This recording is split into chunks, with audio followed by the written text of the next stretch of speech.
అనంతపురం నగర ప్రజలకు శుభవార్త. స్వచ్ఛమైన కల్తీ లేని వాక్యమును మీరు వినాలనుకుంటున్నారా? ఆత్మీయంగా పడిపోయిన స్థితిలో మీరు ఉన్నారా? ఎన్ని ప్రయత్నములు చేసినా కూడా మీ వ్యాధులు నయం కావడం లేదా? అప్పులో ఊబిలో చిక్కుకొని ఉన్నారా? భయము చేత, దురాత్మల చేత, చేతబడి శక్తుల చేత పీడింపబడుచున్నారా? ఆత్మీయంగా బలపడి బలమైన సేవ చేయాలని ఆశ కలిగి ఉన్నారా? శక్తివంతమైన స్తుతి ఆరాధన లేకుండా జీవిస్తున్నారా? అయితే మీ కొరకే దేవుని చేత పిలువబడి, దేవుని చేత అభిషేకించబడి, దేవుని చేత పంపబడిన దైవజనులు, టీవీ ప్రసంగికులు reverend doctor Daniel R Jayant గారు అనంతపురం నగరంలో ప్రతి ఆదివారం సాయంత్రం 6 గంటలకు ఆరాధనను ప్రారంభించారు. గనుక ఈ ఆరాధనలో పాల్గొని యేసు ప్రభు ద్వారా అత్యధికమైన దీవెనలు పొందుకొనండి. స్థలము Siddhartha function hall, police complex, arts college ఎదురుగా, అనంతపురం. మా ఫోన్ నంబర్స్ 9440040031 మరియు నంబర్ 9440040041. ప్రభు అయిన యేసుక్రీస్తు వారి యొక్క అత్యున్నతమైనటువంటి నామంలో మరొకసారి మీకందరికి కూడా శుభములు తెలుపుచు ఆహ్వానమును పలుకుచున్నాను. క్రీస్తునందు ప్రియులారా, గడిచినటువంటి చాలా మాసముల నుంచి దేవుని యొక్క సంకల్పం అంతటినీ కూడా మీకు బహుతేటగా పరిశుద్ధాత్మ యొక్క సహాయంతో నేను వివరిస్తూ రావడం జరుగుతూ ఉన్నది. దేవుని యొక్క చిత్తాన్ని మనం ఎప్పుడైతే తెలుసుకుంటామో అప్పుడే విశ్వాసం అన్నటువంటిది జన్మిస్తుంది. Faith will be born where the will of God is known.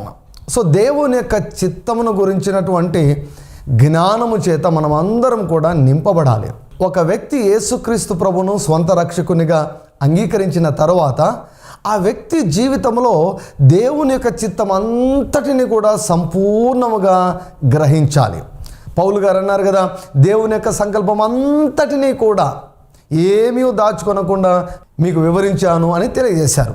So అదే రీతిగా మీకందరికీ కూడా అనేక మాసములుగా దేవుని యొక్క సంకల్పం అంతటిని కూడా తెలియజేస్తూ వస్తూ ఉన్నాను. దేవుని యొక్క వాక్యంలో అనేక భాగముల ద్వారా నేను దేవుని యొక్క చిత్తమును రుజువు చేస్తూ వస్తున్నాను. క్రీస్తునందు ప్రియులారా, దేవుడు మానవుని సృజించినప్పుడు ఆయన తన చిత్తమును ఆయన బయలుపరిచాడు.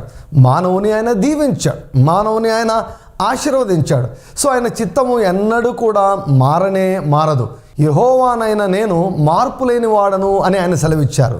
సో కాబట్టి ఆయన చిత్తము మానవుని ఎడల ఆయన చిత్తంలో ఏమాత్రం కూడా మార్పు లేదండి. మనిషిని దేవుడు ఆత్మగా సృష్టించాడు, మనిషికి మనసునిచ్చాడు, అదే మనిషికి దేహమునిచ్చాడు, మనిషికి కుటుంబాన్ని ఇచ్చాడు, ఓ పనినిచ్చాడు, సమాజంలో నిలబెట్టాడు. సో దేవుని యొక్క చిత్తం ఏమిటంటే మనిషి ఆత్మీయంగా ఫలించాలి. దేవుని యొక్క చిత్తం ఏమిటంటే మనిషి మానసికంగా ఫలించాలి.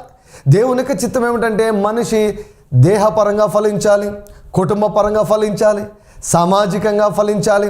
హల్లెలూయా. యోహాను గారు తన 3వ పత్రికలో వ్రాస్తూ, ప్రియుడా, అన్నిటికంటే ముఖ్యముగా నీ యొక్క ఆత్మ వర్ధిల్లుచున్న ప్రకారము నీవు అన్ని విషయములలో వర్ధిల్లుచు సౌఖ్యముగా ఉండవాలని కోరుకొనుచున్నాను అన్నాడు. అంటే దేవుని యొక్క చిత్తం ఏమిటి? మనం అన్ని విషయాల్లో వర్ధిల్లాలని. దేవుని యొక్క చిత్తం ఏమిటి? మనం అందరం కూడా ఆరోగ్యంగా ఉండాలని. హల్లెలూయా. అన్ని విషయాలంటే ఏమిటో మీకు నేను తెలియజేస్తూ నేను వస్తూ ఉన్నాను. క్రీస్తునందు ప్రియులారా, ఆత్మను గురించి మనం ధ్యానించాం, మనసును గురించి మనం ధ్యానించాం, దేహమును గురించి మనం ధ్యానిస్తున్నాం. యేసుక్రీస్తు ప్రభువు మన ఆత్మలో నీతిని ఆపాదించుట కొరకై ఆయన వెల చెల్లించాడు. యేసుక్రీస్తు ప్రభువు మన మనసులో మనం నెమ్మదిని కలిగి ఉండుట కొరకై ఆయన మూల్యాన్ని చెల్లించాడు. యేసుక్రీస్తు ప్రభుల వారు సిలువలో తన రక్తము ద్వారా, గాయముల ద్వారా మన దేహంలో దైవికపరమైన ఆరోగ్యాన్ని మనం కలిగి ఉండుట కొరకై ఆయన మూల్యాన్ని చెల్లించాడు. దేహపరంగా వర్ధిల్లడం అంటే దైవికపరమైనటువంటి ఆరోగ్యాన్ని మన దేహంలో కలిగి ఉండడము. హల్లెలూయా. క్రీస్తునందు ప్రియులారా, దేహంలో ఆరోగ్యాన్ని కలిగి ఉండడము చాలా చాలా చాలా ప్రాముఖ్యమైనటువంటి విషయం. మన దగ్గర ఎన్ని డబ్బులున్నా, ఎంత ఐశ్వర్యం ఉన్నా కూడా మనకు శరీరంలో సుఖము అన్నటువంటిది లేకుంటే, శరీరంలో ఆరోగ్యం అన్నటువంటిది లేకుంటే ఏమి ప్రయోజనం చెప్పండి? అందుకే పెద్దలు అన్నారు కదా, ఆరోగ్యమే మహాభాగ్యము అన్నారు. అదే గొప్ప ఆస్తి. యేసుక్రీస్తు ప్రభువుల వారు మన దేహంలో మన మంచి ఆరోగ్యాన్ని కలిగి ఉండాలని ఆయన కోరుకుంటున్నారు. సో ఈ క్రమంలో దేవుని నుంచి మనం మంచి ఆరోగ్యాన్ని పొందుకోవడంలో కొన్ని అడ్డంకులు ఉన్నాయి. దేవునికి మనకు అడ్డంగా వచ్చేది ఏమిటో తెలుసా? మన మనస్తత్వమే, మన ఆలోచన విధానమే, మన పాపం కూడా కాదు. ఎందుకో తెలుసా? ఎప్పుడైతే మనం యేసయ్య దగ్గరికి వస్తామో ఆయన కృపను అనుగ్రహించి మన పాపములను ఆయన కొట్టివేస్తాడు, మన పాపములను ఆయన తీసివేస్తాడు. హల్లెలూయా. ఒక మాటలో చెప్పాలంటే 2000 సంవత్సరాల క్రితమే మన పాపములను అన్నిటిని కూడా ఆయన క్షమించి వేశాడు. ఇప్పుడు కొత్తగా యేసయ్య క్షమించేది ఏం లేదు. మనం పాపక్షమాపణను విశ్వాసంతో పొందుకోవాలి అంతే. సో పాపం కూడా ఇప్పుడు దేవునికి మనకు అడ్డంకి కాదు. కానీ మరి ప్రతి ఒక్కరూ స్వస్థతను అనుభవించకుండా అడ్డుపడుతున్నది ఏమిటి అంటే మన ఆలోచనలు, మన మనస్సు, మన నమ్మకాలు, మన సిద్ధాంతాలు. దేవుని నుంచి మనం ఆరోగ్యాన్ని పొందుకోగలమా లేదా అన్నటువంటి దానిని నిర్దేశించేది ఏమిటో తెలుసా? మన మానసిక స్థితి, మన ఆలోచన విధానము.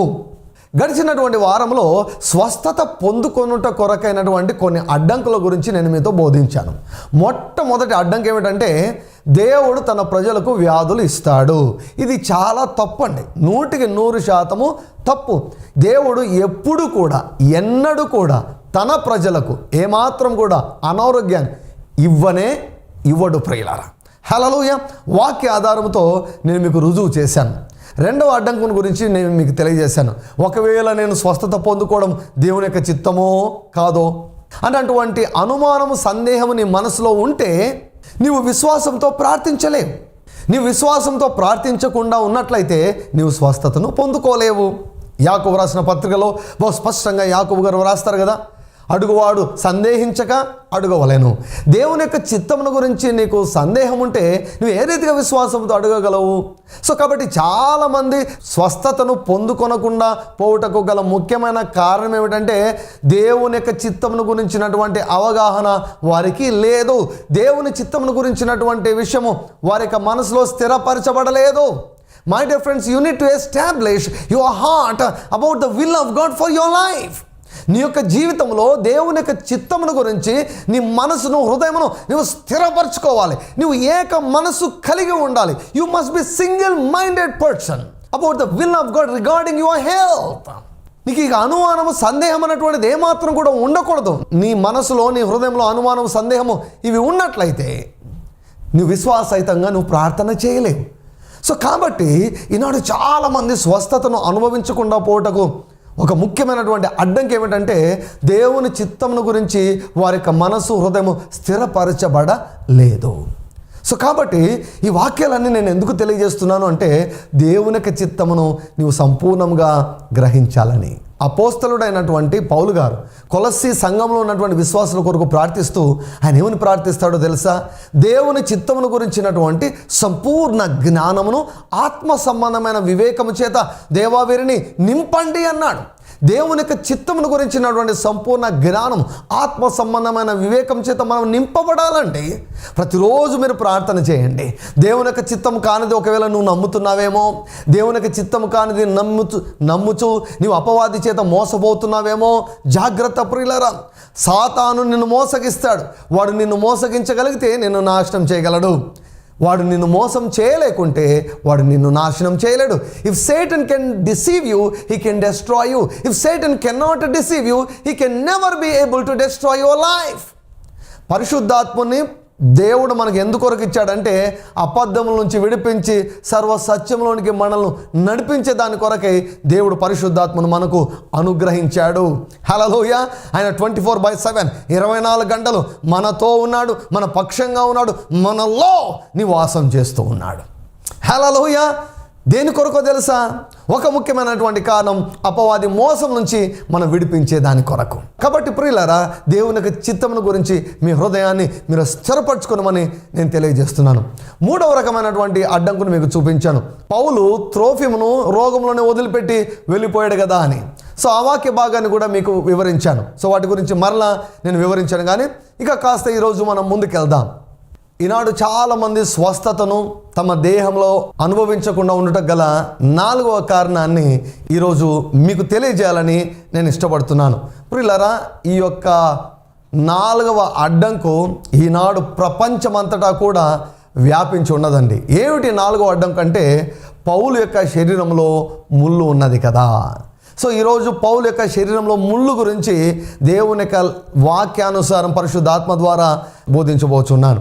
క్రీస్తునందు ప్రియులారా, మీ యొక్క హృదయం తెరవండి, దేవుని అడగండి, ప్రభువా నేనేం చూడాలో అవి చూపించండి, ఏం వినాలో వినపడజేయండి, ఏమి తెలుసుకోవాలో తెలుసుకుని చేయండి అని చిన్న ప్రార్థన చేయండి. దేవుడు నీ మనోనేత్రములు ఆయన తెరుస్తాడు. హల్లెలూయా. క్రీస్తునందు ప్రియులారా, ఒకవేళ నీవు ఇంతకు మునుపు పౌలు ముళ్ళు గురించి నీవేం విన్నావో నాకైతే తెలియదు. ఎవరి బోధ విన్నావో, ఎటువంటి సంగతి నువ్వు విన్నావో, పౌలు ముళ్ళు గురించి నువ్వేం నమ్ముతున్నావో నాకైతే తెలియదు. కానీ ఈరోజు పరిశుద్ధాత్మ దేవుడు నీతో నేరుగా మాట్లాడాలని ఇష్టపడుతున్నాడు. చాలామంది అనుకుంటారు పౌలుకు ముళ్ళు ఉందండి, అదే రీతిగా నాకు కూడా ఒక ముళ్ళు ఉంది అని అనుకొని వ్యాధిని దేవుని యొక్క చిత్తముగా భావించి దాని కొరకై ప్రార్థించకుండా, దాని నుంచి బయటికి రాకుండా సెటిల్ అయిపోయారు. రాజీ పడినటువంటి జీవితాన్ని జీవిస్తున్నారు. కారణం ఏమిటి? వారు పౌలు యొక్క ముళ్ళు గురించి సరిగా వారు అవగాహన చేసుకొనలేదు. కాబట్టి ఈనాడు చాలామంది పెద్ద పెద్ద సేవకులు కూడా క్రీస్తునందు ప్రియులారా ఈ విషయంలో పొరబడిన వారుగా ఉంటున్నారు. మనము సేవకులు ఎంత పెద్దవారు, ఎంత గొప్పవారు అని ఏమాత్రం కూడా చూడకూడదండి. దేవుని యొక్క వాక్యానుసారం మనము లేఖనాలను పరిశోధించాలి. దేవుని యొక్క వాక్యానుసారం ఎవరి బోధనైనా మనము పరీక్షించవలసిన అవసరం ఉందండి. బెరయా సంఘం గురించి పరిశుద్ధాత్మ దేవుడు ఏమని వ్రాయించాడండి? వారు గనులై ఉండిరి. ఎందుకు గనులై ఉన్నారు? పౌలు చెప్పినటువంటి ప్రసంగాలను వాక్యానుసారం ఉన్నవో లేవో వారు పరీక్షించారు. హల్లెలూయా. కాబట్టి నరుని వేషాన్ని మీరు చూడొద్దు. ఎంత పెద్ద సేవకుడు, ఎంత పెద్ద పరిచర్య అన్నటువంటిది చూడవద్దు. కానీ నరుని వేషాన్ని దయచేసి చూడవద్దండి. ఈ సేవకుడు ఎంత పెద్ద సేవకుడు, ఈ సేవకుడు ఎంత చిన్నవాడు, ఈయన వయసు ఎంత, ఈ యొక్క సేవకుని యొక్క అనుభవం ఎంత, ఇవేమి చూడొద్దు ప్రియులారా. లేఖనాలను అనుసరించి ఉన్నాయా లేదా? పౌలు యొక్క ముళ్ళు గురించి దేవుని యొక్క వాక్యం ఏమని సెలవిస్తుంది, వాక్యము ఏమని తెలియజేస్తుంది. సో కాబట్టి ఈ రకంగా మనం ఆలోచించినప్పుడు పరిశుద్ధాత్మ దేవుడు మనకు సహాయం చేసి మనల్ని సర్వసత్యంలోనికి నడిపించేవాడుగా ఉంటూ ఉన్నాడు. హల్లెలూయా. రండి, పౌలు ముళ్ళుని గురించి దేవుని యొక్క వాక్యము ఏమని వివరించిందో మనం చూద్దాం. దేవుని యొక్క వాక్యంలో కొరింథీయులకు రాసినటువంటి 2వ పత్రిక 12వ అధ్యాయము 7వ వచనం నుండి, నాకు కలిగిన ప్రత్యక్షతలు బహు విశేషముగా ఉన్నందున నేను అత్యధికముగా హెచ్చిపోకుండా నిమిత్తము నాకు శరీరములో ఒక ముళ్ళు, నేను అత్యధికముగా హెచ్చిపోకుండా నిమిత్తము నన్ను నలుగగొట్టుటకు సాతాను యొక్క దూతగా ఉంచబడెను. అది నా యొద్ద నుండి తొలగిపోవాలనని దాని విషయమై ముమ్మారు ప్రభువును వేడుకొంటిని. అందుకు నా కృప నీకు చాలును, బలహీనత యందు నా శక్తి పరిపూర్ణమగుచున్నదని ఆయన నాతో చెప్పెను. కాగా క్రీస్తు శక్తి నా మీద నిలిచి ఉండు నిమిత్తము విశేషముగా నా బలహీనతల యందే బహు సంతోషముగా అతిశయపడుదును. చాలామంది ఏమనుకుంటున్నారంటే పౌలుకు జబ్బులున్నాయి, పౌలు శరీరంలో జబ్బులు ఉన్నాయి. సో పౌలు యేసు ప్రభును ప్రార్థించాడు, యేసు ప్రభువా ఈ జబ్బు నా శరీరంలో నుంచి తొలగించయ్యా అని ముమ్మారు వేడుకున్నాడు. అయితే ప్రభు అన్నాడు, పౌలు నా కృప ఇంకా చాలు, ఇప్పటికే నీకు చాలా కృపనిచ్చాను, కాబట్టి నేను నిన్ను స్వస్థపరచను, దీన్ని నీవు తట్టుకోవాలి, నువ్వు చనిపోయేంత వరకు దీన్ని నువ్వు ఓర్చుకోవాలి, ఎందుకంటే నీకు గర్వం ఎక్కువగా రాకుండా నిమిత్తము నేనే ఇది ఇచ్చాను, నా కృప ఇంకా చాలు, ఇక నేను ఇవ్వను అని దేవుడు సమాధానం ఇచ్చినట్లు చాలామంది బోధిస్తున్నారు. ఆ బోధన చాలామంది నమ్ముతున్నారు. నమ్మడం వలన వారు బంధకాల్లో ఉంటున్నారు. ఈ రకమైన సిద్ధాంతాన్ని నమ్మడం వలన వారు బంధకాల్లో ఉంటున్నారు, వ్యాధులతో సెటిల్ అయిపోయారు. పౌలుకు ముళ్ళు ఉంది, పౌలుకు వ్యాధి ఉంది, నాకు కూడా వ్యాధి ఉంది. పౌలు విషయంలో దేవుడు తన చిత్తాన్ని చెప్పాడు, నేను బాగు చేయను అన్నాడు, కాబట్టి నన్ను కూడా బాగు చేయడు దేవుడు, ఇది దేవుని యొక్క చిత్తము అనుకొని మోసపోవచ్చు ఉన్నారు. ప్రియులారా, వాక్యాన్ని నేను వివరిస్తాను. చూడండి, ఇక్కడ పౌలు గారు ఏమంటున్నారు? మొట్టమొదటిగా నాకు కలిగిన ప్రత్యక్షతలు విశేషమైనందున, నాకు కలిగిన ప్రత్యక్షతలు బహు విశేషముగా ఉన్నందున అని అంటున్నాడు. నాకు శరీరములో ఒక ముళ్ళు అంటున్నాడు. శరీరములో ఒక ముళ్ళు. చాలామంది అనుకుంటారు దీన్ని శరీరంలో ముళ్ళు అంటే ఆయన శరీరంలో నిజంగానే ఏదో ఒక అభ్యంతరం ఉంది, ఏదో ఒక ఇబ్బంది ఉంది అని చాలామంది అనుకుంటున్నారు. అయితే చూడండి, దేవుని యొక్క వాక్యము చాలా సులభంగా అర్థమవునట్లుగా, స్పష్టంగా అర్థమవునట్లుగా దేవుడు వ్రాయించాడు. అసలు ఆ ముళ్ళు ఏమిటో అక్కడే ఉందండి. ఆ ముళ్ళు అంటే ఏమిటో అక్కడే ఉంది. నాకు శరీరంలో ఒక ముళ్ళు, నేను అత్యధికంగా హెచ్చిపోకుండా నిమిత్తము నన్ను నలుగగొట్టుటకు సాతాను యొక్క దూతగా ఉంచబడెను. ఎవరి ముళ్ళు? ఏమిటి ముళ్ళు? సాతాను దూత. It's a messenger of Satan. సాతాను యొక్క అనుచరుడు, సాతాను యొక్క దూత. ముళ్ళు జబ్బు కాదండి, ముళ్ళు వ్యాధి కాదు. ముళ్ళు అంటే ఏమిటంటే సాతాను యొక్క దూత. ఇక్కడ వ్రాయబడింది కదా, సాతాను యొక్క దూత. క్రీస్తునందు ప్రియులారా, దేవుని యొక్క వాక్యాన్ని మీరు స్పష్టంగా మీరు అర్థం చేసుకోవాలని నేను మనవి చేస్తున్నాను. సాతాను యొక్క దూత అండి. ముళ్ళు అంటే ఇక్కడ సాతాను యొక్క దూత. సాతాను యొక్క దూత పని ఏమిటి? పౌలును నలుగొట్టే పని. ఇంగ్లీష్లో టు బఫెట్ అని ఉంటుంది, అంటే బ్లో ఆఫ్టర్ బ్లో, అంటే ఒక దెబ్బ తర్వాత మరొక దెబ్బ, ఒక దెబ్బ తర్వాత మరొక దెబ్బ, ఒక శ్రమ తర్వాత మరొక శ్రమ, ఒక నింద తర్వాత మరొక నింద, ఒక అవమానం తర్వాత మరొక అవమానం. అర్థమవుతుందా ప్రియులారా? సో ఇక్కడ నా శరీరంలో ఒక ముళ్ళు అన్నాడంటే పౌలు గారు ఆ ముళ్ళు ఏమిటో ఇక్కడే వివరిస్తున్నాడు.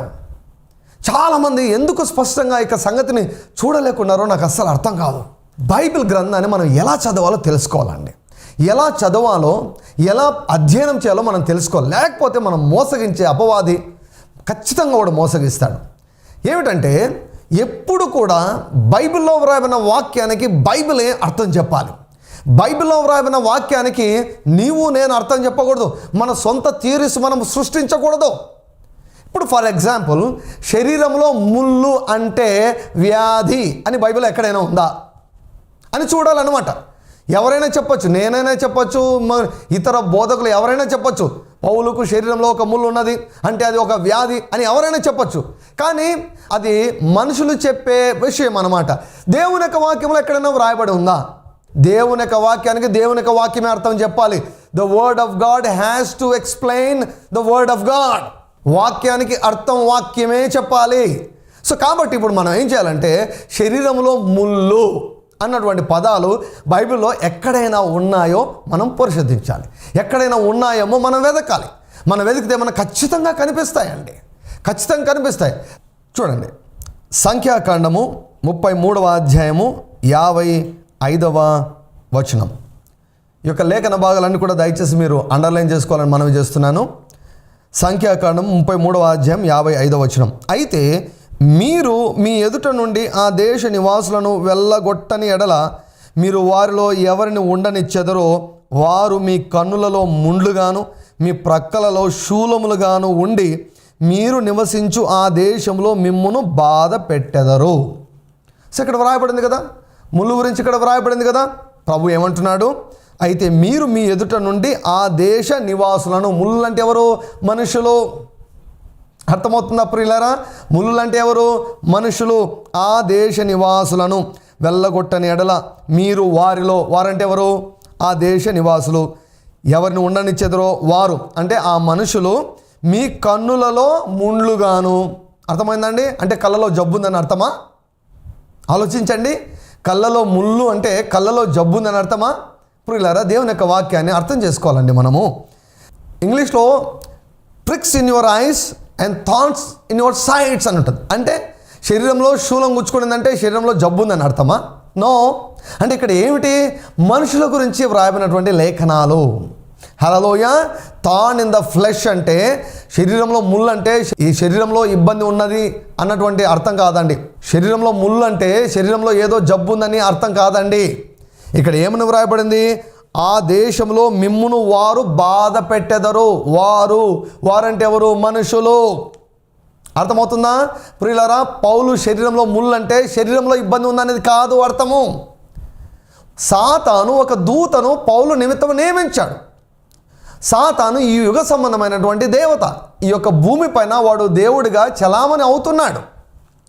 అయితే పౌలు గారు ఈ భూమిపైన సాతాను క్రియలను లయం చేస్తున్నాడు. సాతాను ఊరుకుంటాడు చెప్పండి? సాతాను ఒక దూతను వాడు నియమించాడు. దేని కొరకు నియమించాడు? పౌలును నలుగొట్టేదానికి నియమించాడు. దెబ్బ తర్వాత దెబ్బ కొట్టుటకు పౌలుకు వ్యతిరేకంగా సాతాను ఒక దూతను నియమించేశాడు. పౌలు యొక్క మనోనేత్రాలు వెలిగించబడ్డాయండి. పౌలు స్పష్టంగా చూడగలుగుతున్నాడు ఎవరు పౌలు యొక్క సమస్యలకు అన్నిటికీ కారణమో. పౌలు గారు ఎప్పుడు కూడా శరీరానుసారంగా యుద్ధాలు చేయలేదు. పౌలు గారు అంటారు, మనం పోరాడున్నది శరీరులతో కాదు అంటాడు. ఎంత స్పష్టంగా చూడగలుగుతున్నాడు చూడండి. ప్రధానులతో, అధికారులతో, లోకనాథులతో, ఆకాశ మండలమందున్న దురాత్మల సమూహములతో మనుషులను చూడడం లేదు. మనుషుల వెనక పనిచేస్తున్నటువంటి దురాత్మలను బహు స్పష్టంగా చూస్తున్నాడు. ఆ దురాత్మను పౌలు గారు చూశారు. పౌలు గారు ఏ ఊరికి వెళ్ళినా కూడా ఈ దురాత్మ వెంబడిస్తూ మరి పౌలుకు వ్యతిరేకంగా మనుషులను రేపుతూ వాడు ప్రయాణం చేస్తున్నాడు. పౌలును వదిలిపెట్టలేదు. దేవుడు ఏ రీతిగా నిన్ను విడువను, నిన్ను ఎన్నడను ఎడబాయను అని అన్నాడో అదే రీతిగా పౌలు ఎక్కడికి వెళ్ళినా కూడా ఈ దురాత్మ పౌలు కనిపిస్తూ ఉన్నాడు. కాబట్టి పౌలు అన్నాడు, దేవా ఈ యొక్క ముళ్ళును తొలగించు అని అన్నాడు. సో దాని గురించి నేను వివరించే దానికంటే ముందుగా శరీరంలో ముళ్ళు అంటే ఏమిటి మరొక లేఖన భాగాన్ని మీకు చూపిస్తాను. యెహోషువ గ్రంథము 23వ అధ్యాయము 13వ వచనం. మీ దేవుడైన యెహోవా మీ ఎదుట నుండి ఈ జనములను కొట్టివేయుట మానును. మీ దేవుడైన యెహోవా మీకిచ్చిన ఈ మంచి దేశంలో ఉండకుండా మీరు నశించు వరకు వారు మీకు ఉరిగాను, బోనుగాను, మీ ప్రక్కల మీద కొరడాలుగాను, మీ కన్నులలో ముళ్ళుగాను ఉందురు. అంటే వీరికి జబ్బులు ఉన్నాయని అర్థమా? జబ్బులు కలగజేస్తానని దేవుడు అంటున్నాడా? లేదండి. ముళ్ళులు అంటే ఎవరు? మనుషులు. ముళ్ళులు అంటే ఎవరు? మనుషులు. థార్న్ ఇన్ ద ఫ్లెష్ అంటే శరీరంలో ముళ్ళు అంటే శరీరంలో జబ్బు ఉన్నదని కాదు. 2 లేఖన భాగాలు మీకు చూపించాను. ముళ్ళులంటే మనుషులు, ముళ్ళులంటే పర్సనాలిటీస్, వ్యక్తులు. దేవదూతలు కూడా వ్యక్తులే, దురాత్మలు కూడా వ్యక్తులే, దేవుడు కూడా వ్యక్తే, మనిషి కూడా వ్యక్తే. సో శరీరంలో ముళ్ళు అంటే శరీరంలో ఏదో ఇబ్బంది ఉన్నదని కాదు. శరీరంలో ముళ్ళు అంటే మనుషుల గురించి దేవుడు మాట్లాడుతున్నాడు.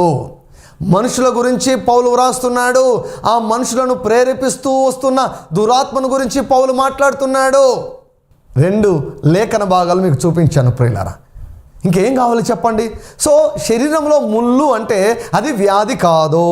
శరీరంలో ముళ్ళు అంటే మనుషులు, మనుషుల ద్వారా వచ్చే శ్రమలు, మనుషుల ద్వారా వచ్చే బాధ, మనుషుల వలన కలిగే బాధ. వచ్చే ఎపిసోడ్లో మరింత వివరంగా నేను మీకు వివరిస్తాను. హల్లెలూయా.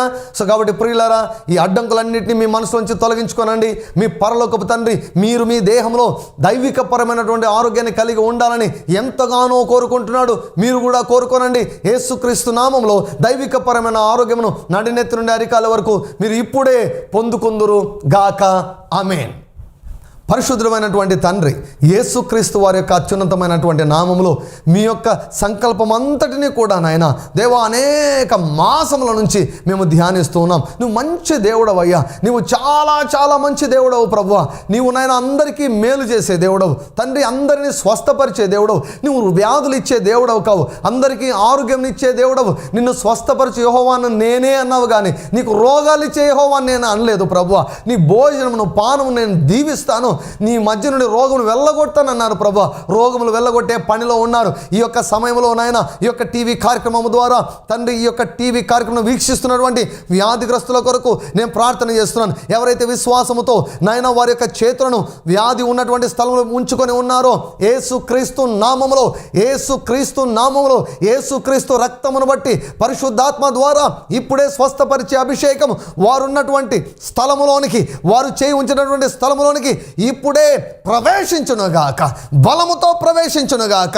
నీ యొక్క అభిషేకం అగ్ని లాంటి అభిషేకం ప్రతి వ్యాధిని, ప్రతి రుగ్మతను యేసుక్రీస్తు నామములో కాల్చివేయునుగాక. నాయన నడినెత్తి నుండి అరికాలి వరకు పూర్ణ స్వస్థత యేసుక్రీస్తు నామములో ఇప్పుడే కలుగునుగాక, ఇప్పుడే ప్రారంభమవునుగాక. ప్రతి విధమైన కట్టు తెగిపోవునుగాక, ప్రతి విధమైన గడ్డ కరిగిపోవునుగాక, ప్రతి గర్భము తెరవబడునుగాక యేసుక్రీస్తు నామములో. ప్రతి ఇన్ఫెక్షన్ మాయమైపోవునుగాక నాయన.